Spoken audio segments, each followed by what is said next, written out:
Хайырлы иртә, Россия 1 телеканалында Татарстан яңалыклары Туры эфир студиясендә Гөлназ Ибрахимова безнең бүгенге чыгарылышта.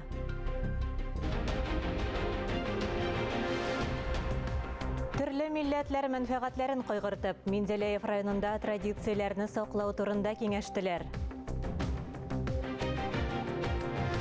Көн үзәгендә милли проблемалар. Бүген Казанда 6-нчы бөтен дөнья татар хатын-кызлары җыены ачылды.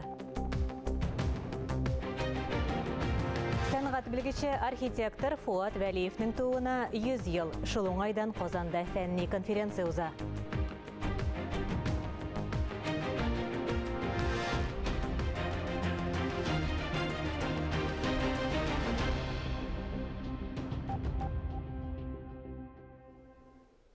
Татарстанда туган телләр һәм халыклар бердәмлеге елында республикада яшәүче барлык милләтләр мәнфәгатьләре кайгыртыла. Менделеев районына сәфәр вакытында моңа вице-премьер Уасыл Шайхразиев җитәкчелегендәге эшче төркемдә инанды. Гореф-гадәтләрне, традицияләрне саклау, үстерү белән кызыксындылар. Муниципалитет вәкилләре Татарстан президенты Рөстәм Миңнеханов тарафыннан куелган бурычларны бергәләп хәл итү турында фикер алышты. Менделеев районы күп милләтле. Берничә гасыр дәвамында биредә татарлар, удмуртлар, марилар, руслар дус булып үзара аңлашып яши. Һәр милләтнең теле, гореф-гадәтләре үз йөзе буыннардан буыннара күчеп саклана. Яңа Бирде авылында удмурт мәдәниятына кадер хөрмәт зур. Борынгы җырлар, халык авыз иҗаты үрнәкләре, гореф-гадәтләр саклана. Ә күрше Илнәт авылына 16-нчы гасырда ук мари халкы ата-бабалары килеп урнашкан. Авыл җирлегенең бай тарихы бар. Ул беренче мари шагыйре Микайның туган җире. Җирле мәктәп аның исеме белән аталган. Вице-премьер Васил Шайхразиев уку йортында мари телендәге дәреслекләрнең искергән булуын билгеләп үтте. Мәктәпләрне туган телдә китаплар, дәреслекләр белән тәэмин итү мөһим. Моның өчен милли республикалар белән бергәләп эшләргә кирәк. Җаваплылык Мәгариф һәм фән министрлыгына төшә. Если национальная республика этот вопрос не может решать, они не должны страдать. Значит, мы должны взять бюджет и сами изготавливать. Да, мы так и делаем. Так не делаем же. Не хватает просто пока. Ну, надо, чтобы Каждый год закупаем, да. Семяковларның күп балалы гаиләсе чынлап та мари халкының традицияләрен дәвам итү мөмкинлегенә ия булу белән горурлана. Әниләре Татьяна Николаевна хезмәт эшчәнлеген авыл китапханәчесе буларак башлый. Фольклор ансамбленә йөри, район, республика конкурсларында җиңеп чыга. Семяковлар гаиләсенең активлыгы аңлашыла да, тарихи ватаннан еракта яшәгәндә милли традицияләрне, мәдәниятне төнне саклап калу зарур. Стараемся сохранить свои традиции наши, которые передаются к нам из поколения в поколение. Я, когда маленькая была, видела, наблюдала за этим. Бабушка чем занималась, мама, и я тоже старалась так. Традицияләрне саклап яшь буынга җиткерү юнәлешләре турында түгәрәк өстәл янында ачыктан-ачык сөйләштеләр. Менделеев, Алабуга, Әгерҗе, Мамадыш районнары башкарма комитетлары вәкилләре мәктәпләрдә, мәдәният учреждениеләрендә туган телләр һәм халыклар бердәмлеге елындагы акцияләр, чараларның үзенчәлекләренә тукталды. Вице-премьерның районнар вәкилләренә сораулары да күп булды. Төрле милләт балаларына үз туган телләрен җитәкләп өйрәнү өчен мөмкинлекләр булдырырга, Идел буе республикалары белән турыдан-туры ураштырып, яңа дәреслекләр, методик кулланмалар кайтарырга кирәк. Мәдәният, Мәгариф министрлыкларына, Татарстан халыклары ассамблеясе вәкилләренә йөкләмәләр бирелде. Киләчәкне исәптә тотып, барлык милләт вәкилләренә дә уңайлы шартлар тудырылырга тиеш. Фарис Мөхәммәтов, Дмитрий Евторов, Линар Хәбибуллин, Артем Гоголев, Татарстан яңалыклары, Менделеев районы. Республиканың төп сабантуе Казанда 26 июньдә була. Татарстан президенты Рөстәм Миңнеханов сабантуй милли бәйрәмен уздыру турындагы карарны имзалады. Җирле хакимият органнары тәкъдимнәрен исәпкә алып, авылларда шул исәптән республика шәһәрләрендә сабантуй 12-13 июньдә була. Милли бәйрәм Чаллыда 19 июньдә узыр дип көтелә. Татарстан хөкүмәтенә җирле хакимият органнары белән бергәләп шикләү кагыйдәләрен исәпкә алып, бәйрәм чараларын үткәрү йөкләнә. Бүгін Қозанда 6-ші Бүтін дүния Тотар Хотын қызлары жиын ашылды. Аны Бүтін дүния Тотар Конгресі Бошқарма комитеті Оқ Қолфақ Тотар Хотын қызлары ұйышмасы білен бірлікті ұздыра. Жиында республикадан Россия Федерациясының 60-тан ортық түбәгіннен шетеллерден 300 делегат қатнаша. Бүгін гүзел зотлар матур әдәбиетке қызықсыны уяту юллары біз туқайлы халық заманша білім беру шортларында милли үзәңні үстіру деген темаларға фикір алыша. Пленар отырыш Тотар Хотын қызларының жәмғияттегі урыны ғойлы һәм бола тәрбиелеу мәсьәләләренә багышлана. Делегатлар өчен қолфақ тойы, қол эшләре күргәзмәсе, халык һөнәрчеләре җитештергән товарлар ярминкәсе дә оештырыла. Җыен кунакларына Кәрим Тинчурин театрында Аяз Гыйләҗев әсәре буенча сәхнәләштерелгән 3 аршын җир спектакле дә тәкъдим ителә. Казан татарларының авыл йортлары архитектур бизәлешен Урта Идел буйларының борынгы чырлары Идел буе Болгар дәүләте Казан ханлыгы сәнгатен өйрәнгән сәнгать белгече архитектор Фуат Вәлиевнең тууына 100 ел. Шул вакыйга уңаеннан Казанда милли сәнгать торышына кагылышлы фәнни чаралар үтә. Бүген конференциянең беренче көне. Бу хакта тәфсилебрәк Татар информ агентлыгында узган матбугат очрашуында хәбәр ителде. Төштән соң инде музейда аның күргәзмәсе ачыла, әтинең эшләре белән һәм безнең хәзерге көндәге гамәли көнкүреш сәнгатьтә эшләүче рассамларның һәм түгәрәк истәл була. Хәзерге көндәге сәнгатьнең нинди проблемалары бар дип. Беренчедән әйтәсем килә, менә шундый зур шәхесләрнең безнең мәдәнияткә, фәнгә зур өлеш керткән шәхесләрнең исемнәрен мәңгелләштерү, ул минемчә ул безнең әхлакый бурыч. Шығарылышыбызны китап ачтым сәхифәсе белән хәбәрчебез Ләлә Зәйнуллина дәвам итә. Исәнмесез. Яңа китаплар белән сезне мин Ләлә Зәйнуллина таныштырам. Татарстан китап нәшриятендә язучы журналист Әмирхан Муталлаповның Кочаклар романы басылып чыкты. Ул катлаулы вакыйгаларны чагылдырган басма.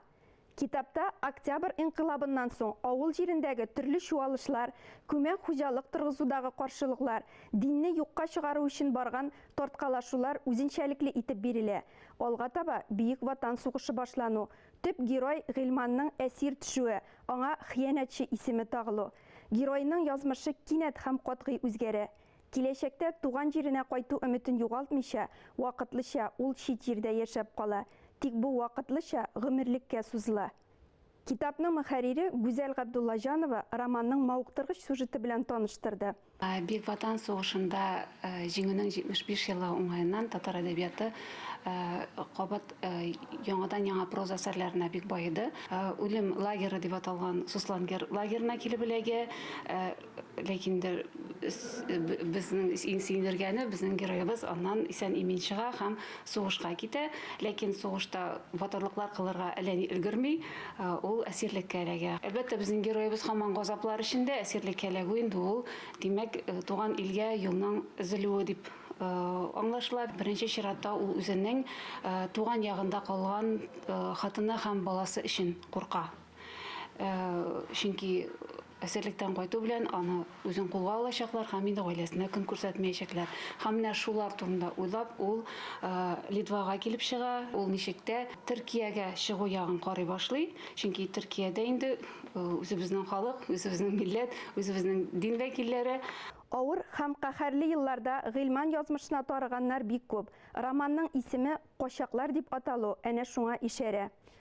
Татарстан журналистлар берлеге, Россия язучылар берлеге әгъзасы Венера Якупованың уңышның 24 рецепты китабы яңа гына басмадан төште. Шул уңайдан Татмедиа бинасында урнашкан әдәби кафеда автограф сессия узды.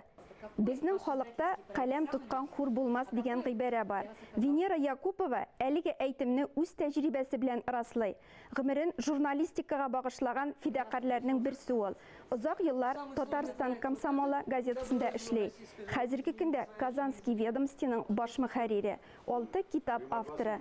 Бүген укучыга тәкъдим иткән басмасы өлкәннәрнең дә, яшьләрнең дә өстәл китабы булырлык. Китапта тормышта үз урынын тапкан 24 кеше белән әңгәмә бирелә.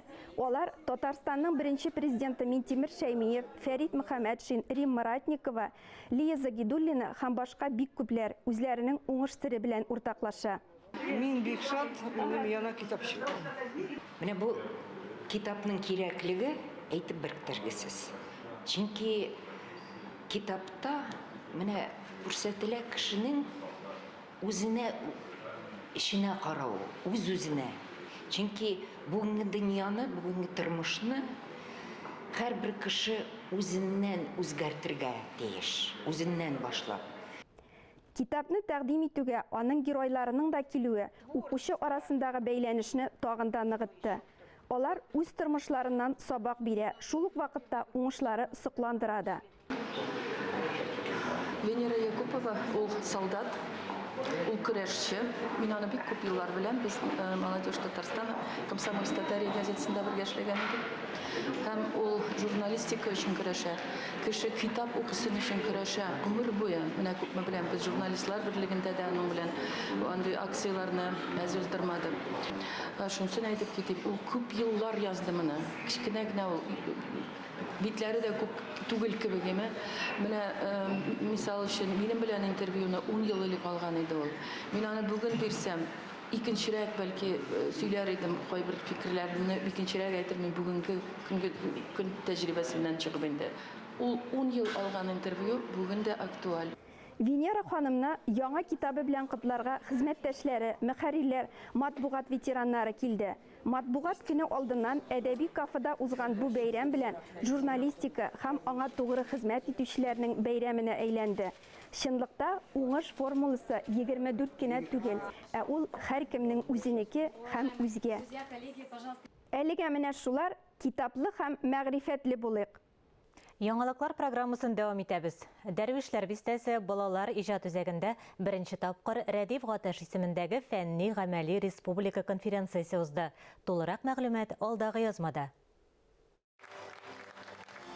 Мин дөньяга хисләрем һәм мәхәббәт аша карыйм дип аталган конференция нәкъ Рәдиф Гаташча оештырылган үзәктә иҗат һәм мәхәббәт. Мин бераз яраклашканмын икән мәктәпләрдән, укытучылардан, тәрбиячеләрдән бераздан читтәрәк йөрим икән соңгы елларда дигән уйга килдем.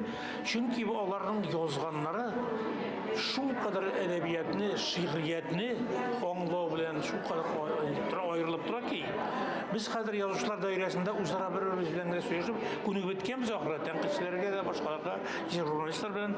Менә монда чын мәгънәсендә мәктәптә укучыларны тәрбияли торган, һәм билем бирә торган, һәм матурлык фәненә, һәм шигърият фәненә алып керә торган укытучыларыбыз искиткечкән безнең милли тәрбия, милли әдәбият, шигърият дәресләре бирәләр икән. Беренче республика фәнни-гамәли тикшеренү һәм иҗади эшләр конференциясе оештырылды. Балалар иҗаты үзәгенең милли тәрбия бүлеге мөдире Ләйсән Антонова конференциянең кунаклары һәм пленар утырышта чыгыш ясаучылар белән таныштырды. Рәдиф менә мин белә белгәннән бирле шигърияткә бөтен җаны тәне бирелгән. Кеше зат. Һәм аның өчен ул теге ничек гадәти шөгыль генә түгел, шушы шигърият аркылы, поэзия аркылы ул үз халкына хезмәт итә торган зат. Үз халкын менә алга җибәрәсе, аны паклыйсы килә, аны кешелекле итәсе килә. Һәм менә шушы аның тугырлыгы шигърияткә мине сокландыра.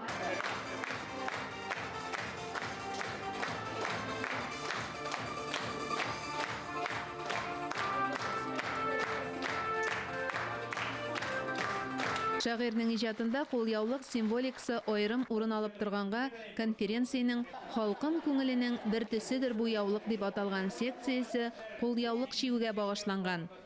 Бу яшь буынга борынгы йолаларыбызны өйрәтү өчен махсус эшләнде ди оештыручылар. Бу конференция үзенчә кабатланмас һәм оригиналь дип әйтергә кирәк, чөнки ул аның исемендә үк чагыла, ул фәнни, гамәли конференция гына түгел, иҗади эшләр белән, тикшеренү эшләре белән алып барылган конференция. Монда менә кулъяулыклар да чиктеләр, монда Рәдиф Гаташның хезмәтләрен дә анализладылар.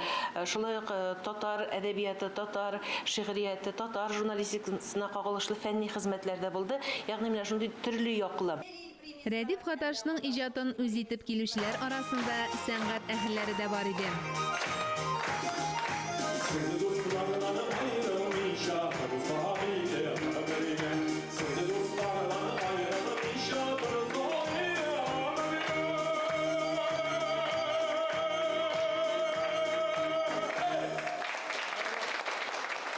Фәнни гамәли конференциядә Рәдиф Гаташ шигырьләрен төрле телләргә тәрҗемә итүчеләр дә катнашты.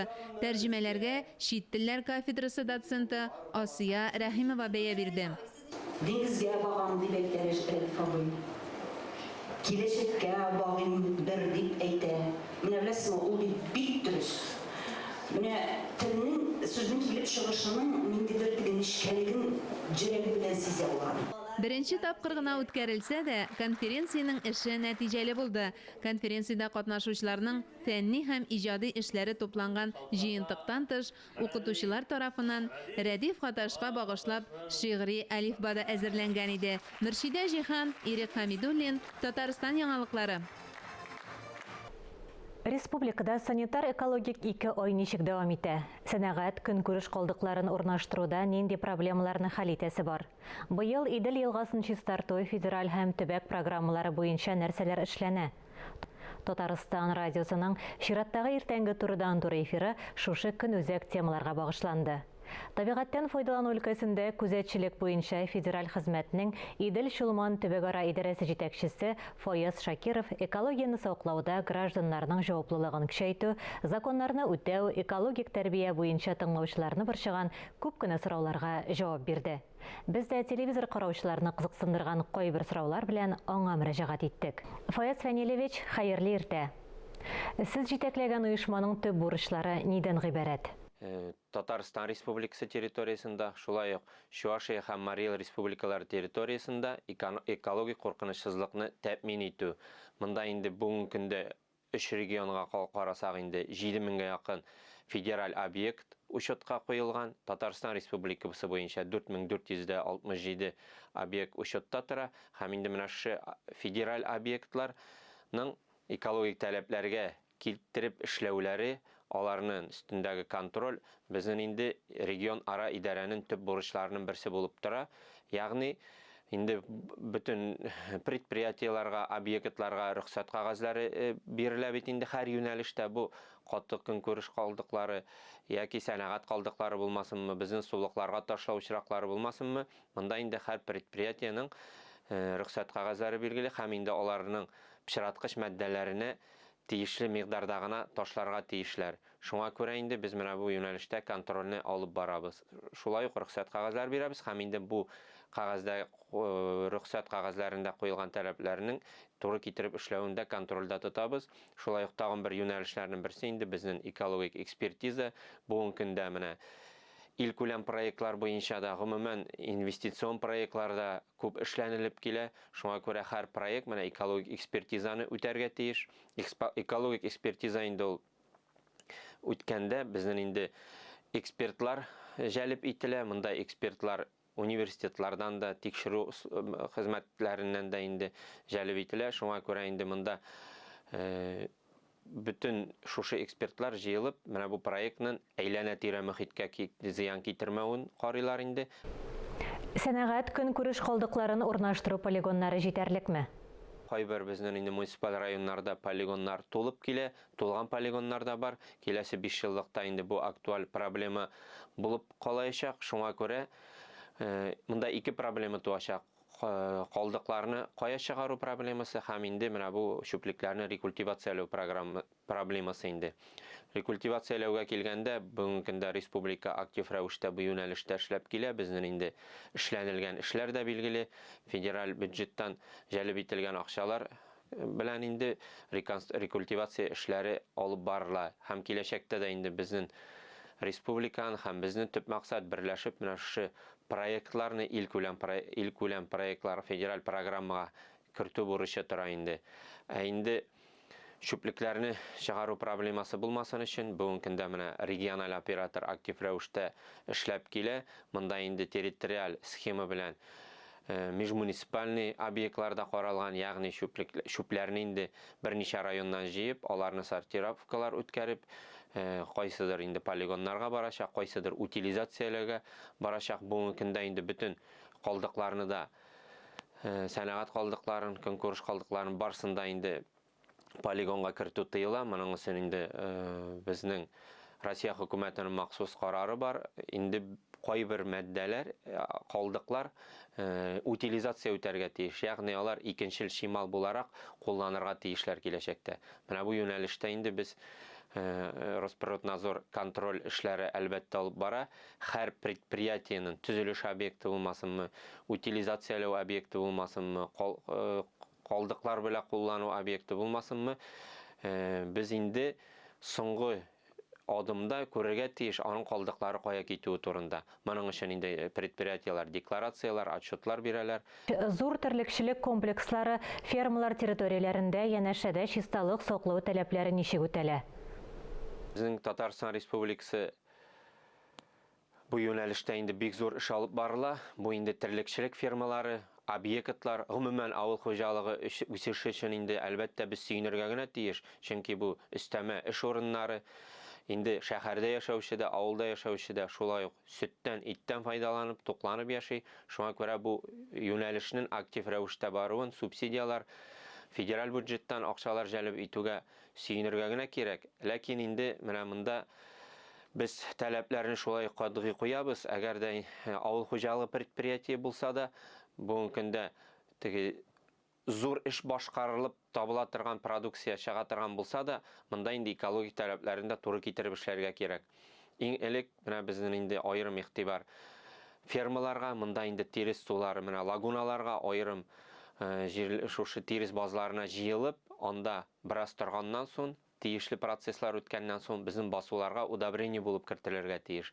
Ләкин андый очраклар билгеле, менә тирес сулары безнең елгаларыбызга да агып чыгу очраклары билгеле. Бу инде очракта без катгый рәвештә административ җаваплылыкта һәм шулай ук әйләнә-тирә мөхиткә китергән зыянны да шушы закон бузучыларга түләттерәбез. Монда инде без катгый рәвештә эшлибез. Санитар 2 айлыкка кайчан йомгак ясала?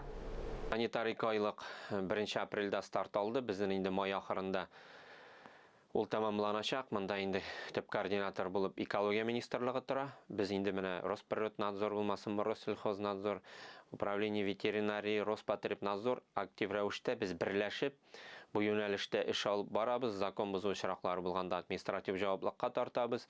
Бергә масса күләм чаралар да үткәрәбез инде. Һәм инде май ахырында менә муниципаль районнар арасында нәтиҗәләр ясалачак. Инде шуны әйтеп үтәргә кирәк, санитар 2 айлыкта иң зур эшне безнең муниципаль районнар башкара. Чөнки менә бу кыш көненнән соң калган чүпләр күпчелек алар муниципаль район территорияларында барлыкка килә. Һәм инде иң зур эшне дип әйтергә муниципаль районнар башкарып чыгара. Һәм инде 30 майда менә нәтиҗәләр ясап, экология министрлыгы нәтиҗә ясый. Монда инде җиңүчеләр, җиңүче мәктәпләр, җиңүче укучылар, класслар, бюджет учреждениялары һәм муниципаль районнар, иң яхшы семьялар саллы республика тарафыннан инде саллы бүләкләр белән бүләкләнә. Әйләнә-тирә мөхитне саклауда кешеләрнең җаваплылыгын көчәйтү юлларын нәрсәләрдә күрәсез? Әлбәттә инде менә һәр чүплек янында, һәр закон бозу очрагы инспектор да куеп булмый. Монда инде безнең халык белән берләшеп эшләү кирәк. Бу юнәлештә мин нәтиҗәле эш алып барыла дип әйтер идем. Елга инде экологик закон бозу очраклары буенча республикада 10 меңнән артык мөрәҗәгать килә. Ягъни мин соңгы вакытта шулай дип әйтер идем, бер закон бозу очрагы да сизелмичә, беленмичә калмый. Ягъни безнең гражданнарыбыз актив рәвештә аларны күреп, экология министрлыгына, менә Росприроднадзорга җибәреп баралар. Монда инде без катгый рәвештә административ җаваплылыкка тартабыз. Бу закон бозуны юкка чыгару өстендә эшлибез. Әлбәттә, менә шулай ук әйтеп үтәр идем, безнең җәмәгать инспекторлары турында монда инде бу юнәлештә дә эшләү бин төп максат итеп куям үземә, чөнки шул ук җәмәгать инспекторлары да бу безнең актив гражданнарыбыз. Актив гражданнарыбыз җәмәгать инспекторлары буларак, монда инде безнең белән рейдларда да катнаша алалар, актлар төзи алалар, үзләре генә дә закон бозу очракларын күрсәтеп, безгә китереп бирә алалар. Монда инде безнең инспекторлар административ чаралар күреләчәкләр. Шуңа күрә менә киләчәктә дә инде шулай актив рәвештә эшләргә кирәк дип әйтәм. Безнең гражданнарыбыз белән менә шулай тыгыз элемтәдә торып, алар безгә мөрәҗәгать итеп, без аларның мөрәҗәгатларын вакытында карап, чаралар күреп, бергә эшләргә кирәк. Фаяз Фәнилевич, әңгәмәгез өчен зур рәхмәт. Актуаль әңгәмә сәхифәсенең бүгенге кунагы табигатьтән файдалану өлкәсендә күзәтчелек буенча федераль хезмәтнең Идел-Чулман төбәгара идарәсе җитәкчесе Фаяз Шакиров иде. Әлеге сәгатькә шундый яңалыклар иде. Мин Гөлназ Ибраһимова бүгенгә сезнең белән саубуллашам. Сау сәламәт булыгыз, үзегезне һәм якыннарыгызны саклагыз. Иртәгә шул ук вакытта, иртәнге сәгать 9-да очрашырбыз.